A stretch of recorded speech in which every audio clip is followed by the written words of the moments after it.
आपले विद्यार्थी रजिस्टर होतात। एक एक विद्यार्थी रजिस्टर होण्यासाठी साधारण 25 ते 30 मिनिटांचा कालावधी जातो। त्यानंतर पण बऱ्याच वेळा फेल्युअर होतं आणि एक बॅच रजिस्टर व्हायला कमीत कमी 5-6 दिवस जातात। 20 ची बॅच होण्यासाठी 30 ते 40 लोकांचं रजिस्ट्रेशन केल्यानंतर कुठे फायनल 20 विद्यार्थी आपण घेऊ शकतो। या सगळ्या मिनिस्ट्रीच्या जे काही खास प्रक्रिया आहेत ते सगळं स्वीकारल्यानंतर पण आजपर्यंत आपल्याकडे 75 बॅचेस लागलेल्या आहेत आणि 1500 विद्यार्थी आपण बॅच स्टार्ट केलेले आहेत भारत सरकारच्या सगळ्या पोर्टलला सबमिट करून।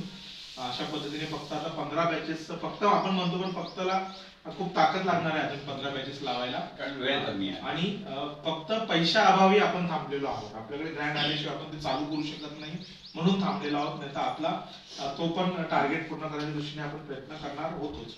त्याचबरोबर पीएम विश्वकर्मा ही योजना प्रधानमंत्र्यांची खूप उत्तम योजना अशी आहे आणि देशातलं सगळ्यात उत्कृष्ट सेंटर म्हणून आपल्याला या ठिकाणी विश्वकर्मा योजना